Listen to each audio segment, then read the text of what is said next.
पदरामध्ये आलं आभाळ, पदरामध्ये आलं आभाळ.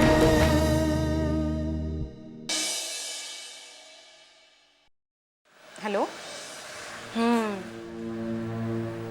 अच्छा, हो ना. अहो मला सुद्धा काळजी आहे. ठीक आहे, मी 2-3 जागी फोन करून बघते. तुम्ही असं घाबरू नका. वर्षोनवर्ष पेपर वाचत असतात. झालं संपलं माझं. अहो वाजले किती? आता घड्याळ समोर आहे ना आणि मला विचारतेस. नाही, मला दिसतंय किती वाजले ते. पण तुमची लेक त्या फोनला चिकटलेली आहे ते तुम्हाला दिसतंय? आपल्या घरातला नियम काय आहे? हो, तरुण मुलींनी 10 नंतर फोनवरती बोलायचं नाही. फोन पाशी जायचं सुद्धा नाही. हा नियम तूच ठरवलास. हो ना, मग थांबवा तिला. अगं पण फोनवरती बोलते ना ती. पण मला नाही चालणार. मला चालेल. तुमचं या घरात काही चालतं का? मग तुम्हाला काय चालतं ह्याला माझ्या दृष्टीने काहीही महत्व नाही. वच्चा वच्चा करण्यापेक्षा तिला फोन पासून दूर करा ना. नाही, मला नाही तसं करता येणार. का? कारण तिच्या मनातली माझी इमेज जपायला हवी. धन्य आहे तुझे, धन्य. बाबा, आता तुम्ही फक्त गुडघे टेकणं बाकी आहे. बाबांचं राहू दे. वाजले किती सांग?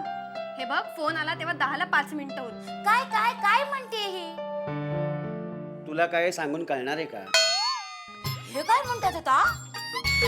दुर्गा, तू शांत बस. मी तुला सगळं समजवणार आहे. मी तुला सगळं लिहून समजवणार आहे. लिहून. हा, हा, लिहून लिहून. हा. तू मला सांग काय झालं? अगं, लालाच्या घरून त्याच्या बहिणीचा फोन आला होता. इतक्या रात्री त्याच्या घरून फोन आला तुला? अरे मग काय झालं? सोना बेटा, अगं ती वहिनी काय म्हणाली हे ऐकल्याशिवाय तुझ्या आईच्या जीवाला शांतता लावणार नाही. मम्मा, तुला कसं सांगू? हे बघ, जे असेल ते खरं मला सांग. अगं, त्यात खरं काय सांगायचंय? तो आमचा लाला आहे ना, तो 4 दिवस झाले घरून कुठेतरी निघून गेला. अरे वा, भाग्यवान म्हटलं पाहिजे. भाग्यवान काय? घरातून निघाला म्हणजे भाग्यवानच. हे बघा, तुम्ही सुद्धा स्वतःला भाग्यवान बनवू शकता. अरे म्हणजे काय, तू बाबांना सुद्धा घरातून? त्यांचं सोड, ते मला सोडून कुठे कुठे जायचे नाही. तू बोल, लालाचं काय? अगं, पुन्हा काय सांगू वेगळं? लाला घरून कुठेतरी निघून गेलाय आणि कोणाला त्याचा काही पत्ता नाहीये. पण तू मला सांग की सगळं सोडून ही चौकशी तुझ्याकडे का करते त्याची वहिनी? मामा प्लीज. अगं, लालाच्या वहिनी सगळ्यांकडेच फोन केलाय, सगळ्यांकडे चौकशा करते ती. मी त्याची मैत्रीण आहे आणि आम्ही एकाच ग्रुपमध्ये आहोत. आणि तू पुन्हा पुन्हा हे सांगू नकोस. लालाशी बोलायचं नाही, सारांशी मैत्री करायची नाही, कारण तू कितीही सांगितलंस तरी मी तुझं एक ऐकणार नाही. आणि हे तुलाही माहिती.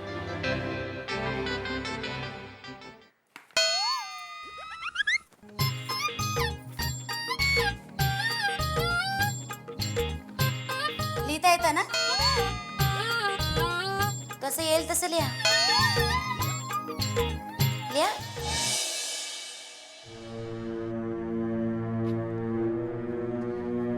लाला, अरे लाला, अरे हे भैर्या, ऐकायला येत नाही तुला? किती हाका मारल्या? ठीक आहे, कुठे चाललायस? इथून सरळ गेलं ना की आग्रा लागतं. बर, मग आग्र्याला जाऊन बघतो ताजमहाल अजून तिकडेच आहे का की नेलाय कोणी. हे बघ, त्याच्यापेक्षा सुंदर प्रेक्षणीय स्थळी मी तुला नेतो. चल. त्या दादाकडे नेणार आहेस? नेणार आहेस का म्हणजे? त्याशिवाय तू येणार नाहीयेस? अरे लाला, काय हे, का रागवलायस तू? कंटाळलोय मी. हे हे असं काय बोलतोयस? बोल ना घडाघडा, काय झालंय ते? कंटाळलोय. सगळ्यांच्या प्रश्नांना उत्तर देऊन देऊन कंटाळलोय मी. लाला, मला सांग, तू एक तरी गोष्ट 4 चौघांसारखी साधी सरळ सोपी करतोस का? सांग मला. तुला वहिनी भेटली होती? अरे लाला, जरा तिची अवस्था बघ काय झाली ते. हे बघ, चूक तू केलीस, पण अपराधी ठरलीये ती. लाला, ऐक माझं. हे बघ, तू घरी चल आणि तुला जर घर सोडायचं असेलच ना, तर ते सगळ्यांना सांगून दादा वहिनींचा आशीर्वाद घेऊन मग सोड. कळलं? ए नाही नाही, तरी मला घरी यायचं नाहीये. ठीक आहे, म्हणजे तू ठरवूनच टाकलंयस का? एनिवे 2-3 दिवस होतास कुठे? अरे तर भेटलायस तर सरळ बोल ना, नसत्या चौकशा कशाला करतोयस? कारण मी बहिणीला प्रॉमिस केलं होतं की लाला भेटला की मी तिला फोन करेन म्हणून. आणि बाकी कुठल्याही प्रश्नांची उत्तर द्यायला मी बांधील नाहीये, आणि तसं ती विचारणारी नाही. मग फोन का करायचा? अरे ज्याला कमवायची अक्कल आहे ना त्यालाच जगण्याचा अधिकार आहे, नाहीतर काय नाही. अरे तुला काय वाटलं हे फक्त तुझ्याच बाबतीत घडतं का? अरे प्रत्येक घरात हे चाललेलं असतं, अगदी 100 पैकी 90 घरात, आणि तेही अगदी जेवणाच्या ताटावर बसलेलं असतं. हे बघ, वहिनीला डोळ्यासमोर आण आणि विचार कर. पहिलं प्रेम दाटून येतं की राग? लाला हे काय झालं यार? रंगा, मी घरी सांगितलेलं नाहीये, तुला आठवडाभरासाठी सस्पेंड केलंय हे मी सांगितलंय बहिणीला. आणि तरी सुद्धा तिने तुला मला शोधायला पाठवलं.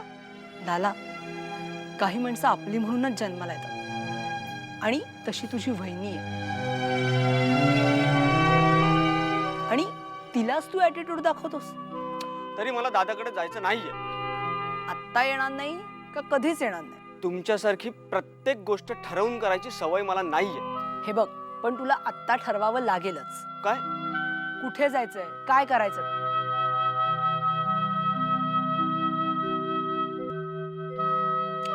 अरे साध्या भाजीवरनं वाद घालून घर सोडण्या इतका मी ग्रेट नाहीये. लाला, ते फक्त एक निमित्त होतं. तुझ्या डोक्यात सणक गेली काय आणि तू सरळ घर सोडून निघालास. आणि 3 दिवस होतास कुठे तू? कॅन्टीन मध्ये. कॉलेजच्या? कॉलेजच्या नाही रे, त्या न्यू पॅलेसच्या कॅन्टीन मध्ये होतो. अरे तिथेच तर रेखा आणि प्रज्ञा.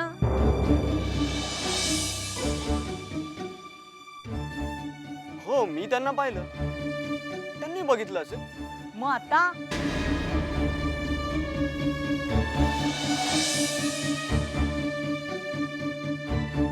अरे म्हणजे त्या आता वहिनीला जाऊन सांगणार, म्हणजे वहिनीला कळणार. शिट यार.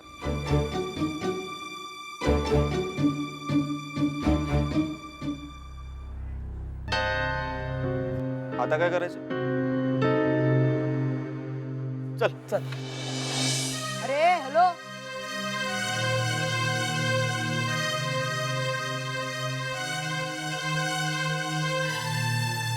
अरे थांबे, आलो. पदरामध्ये आलं भाळ.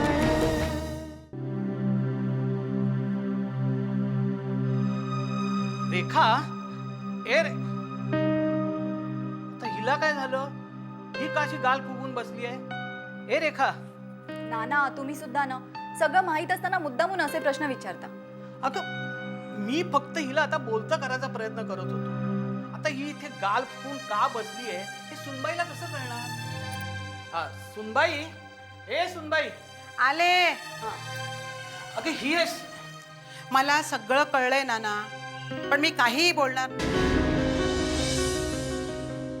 कारण यात माझा काही दोष नाहीच आहे. हे बघ सुनबाई, मला समजेल असं बोल. अहो, लाला रात्री घराबाहेर पडला ना, म्हणून या दोघींना भीती वाटली. भीती नाही, खात्री. खात्री? खात्री कसली? लाला शेवटी आपल्याच घरी येऊन राहणार याची. अगं पण लालाला रंगा घेऊन आला, त्या सुनबाईची काहीच चूक नाहीये. अहो नाना, पण आईने जर का निक्षून सांगितलं असतं की तो मुलगा आपल्या घरात चालणार नाही, तर सारंग त्याला आपल्याकडे घेऊन आला असता का? नाही. आणि आईने तर काय, त्याला घरी आल्यावर जेवायला काय वाढलं? यात माझी चूक झाली असं म्हणायचं का तुला? सांग ना. तसं नाही ग, पण मी लालापेक्षाही माझ्या मुलाला जास्त जपत होते. ते कसं काय? अहो, रंगाने ज्या विश्वासानं लालाला आपल्या घरात आणलं, त्या विश्वासाला मला तडा जाऊन द्यायचा नव्हता. रात्रीचे 12 वाजून गेले होते. मी घरात साफसफाई करत होते, इतक्यात दार वाजलं.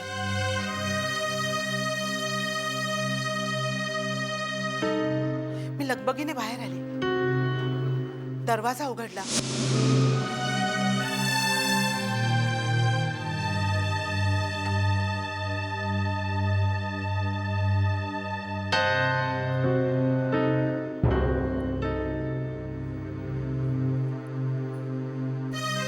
या आत्या.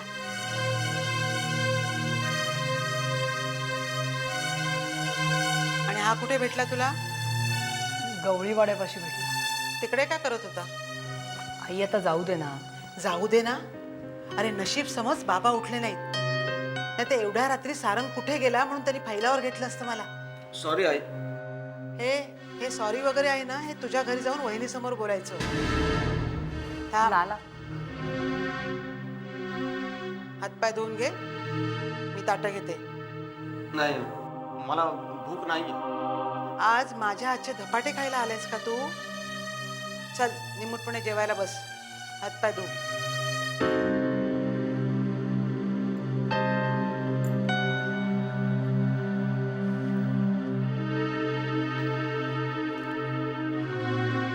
आई सॉरी, म्हणजे मी तुला न विचारता लालाला घरी घेऊन आलो. अरे म्हणून काय झालं? पण हे बघ, आता तो आलाय ना, त्याला नीट समजाव आणि लवकरात लवकर घरी पाठव.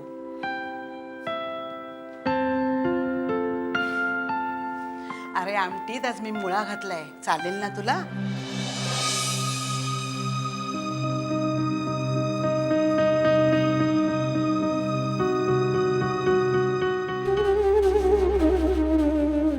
चालेल ना? खाशील तू? आवडेल ना तुला?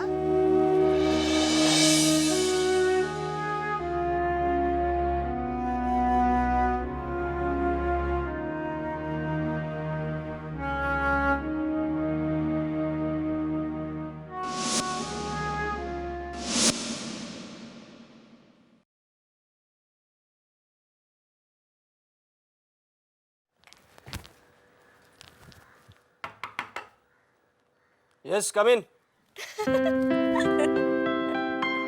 हसायला काय झालं? तू येस कमीन म्हणालस ना? मग अरे मी तुझी परमिशन घेण्यासाठी दारावर ठकठक नाही केली. नाहीतर मग?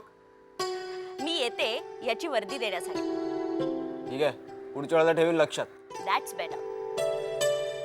पण तुम्ही इथे का आला आहात हे सांगण्याचं जरा कष्ट घ्याल का? आईला तुला अशा टाईपची भाषा येते? ए मग तू आमच्या नाटकात काम कर ना. नाटकात काम करतेस? घरी न सांगता. म्हणजे सारंगलाही न सांगता? आता मी घरी न सांगता असं म्हटल्यावर सारंग पण आलाच ना. ते समजलं, पण तू इथे का आलीस ते नाही समजलं. आईला विसरलेच. तुला आईने आत बोलवलंय, चल लवकर. आता कशाला?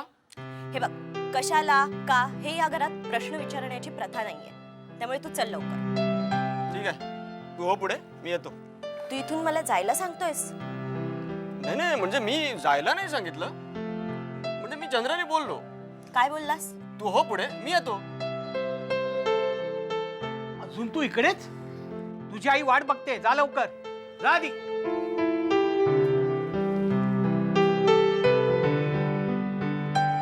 काय रात्री किती वाजता झोपलं? झोपलोच नाही. वाटलंच मला. रंगा सकाळीच गेलाय. तो गेलाय आणि मला आठवडाभर घरी बसवलंय. आठवडाभर? हो. मग म्हणजे आता किती दिवस उरलेत? ते काय माहित नाही हो. अरे एवढा साधा हिशोब जमत नाही तुला? अहो हिशोब जमत नाही हाच तर प्रॉब्लेम आहे. हे बघ, प्रॉब्लेम खरा दुसराच आहे. आपल्याला हवं तसं आपल्याला जगता येत नाही, हा खरा प्रॉब्लेम आहे. खरं ना? मला अनुभवाचं सांगतो तुला. काय आहे, हेही आयुष्य आपल्याला स्वीकारावंच लागतं. स्वतःसाठी नाही, आपल्या माणसांसाठी. आणि आपल्या माणसांना जपताना अर्ध आयुष्य खर्ची घातलं ना तर अर्ध आयुष्य. मी तुला बोर करतोय का? हो. रंगाची आई बोलवते तुला, चल.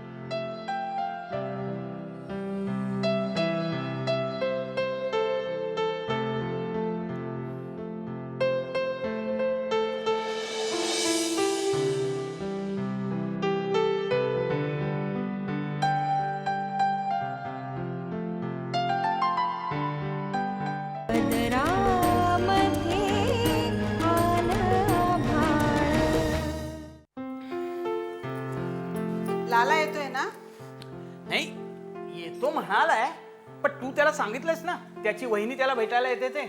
अहो ती आली की दिसेलच त्याला. तसं नाही ग, जरा तिरसटच आहेत. आता तुला काय झालं हसायला? सॉरी, पण मला कळेल का काय झालंय ते? अगं मी जरा त्याला 4 समजुतीच्या गोष्टी सांगायला गेलो, तो म्हणाला बोर होतोय. खिदळायला काय झालं? जरा सिरियस व्हायला शिक. अगं, तसं नाही ग सोनबाई. काय आहे, मी जरा आपलं त्याला सौजन्याने विचारलं की तू बोर झालास का, तो चक्को हो म्हणाला. हे, म्हणजे सहसा असं कोणी बोलत नाही ग.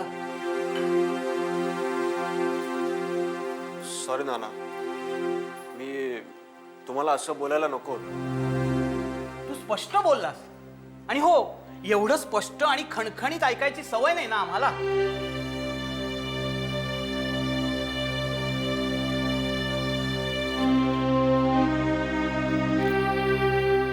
हे काय, सगळे असे गप्प का झाले? तर हे तुला जेव्हा कळेल ना तेव्हा तू खरंच मोठी झालेली असशील. आणि सगळे गप्प का झाले या प्रश्नाचं उत्तर तुझी आईच देऊ शकते. मी कशी काय? हो, कारण आता तू आमच्या सगळ्यांचाच विचार करतेस ना. नाना, या क्षणी मी फक्त या मुलाचा विचार करते. खरं सांगू, तुझा प्रॉब्लेम समजतो मला. अरे जो येतो तो तुझी समजूत काढतो. नॉर्मल कोणी काही बोलतच नाही. पण मी प्रॉमिस करते तुला, मी, नाना आणि सारंगचे वडील आम्ही तुझी समजूत वगैरे काही काढणार नाही. पण तुलाही आम्हाला एक प्रॉमिस करावं लागेल. तुझा प्रॉब्लेम काय आहे हे तुझं तुलाच शोधावं लागेल. अरे कोंडी कुठे आहे हे एकदा कळलं ना तर ती आपोआप सुटते. समजूत काढायची वगैरे गरजच भासत नाही. आता बघ, मघाशी तू नानांची मोकळेपणाने माफी मागितलीस. हे बघ, मी तुझी समजूत वगैरे काहीही काढत नाहीये. पण काय? तुझी वहिनी आता येते तुला भेटायला. हे बघ, तिच्याशी जेवढं मोकळेपणाने बोलता येईल ना तेवढं बघ. ते तुझ्यासाठी आणि तिच्यासाठी दोघांसाठीही चांगलं आहे.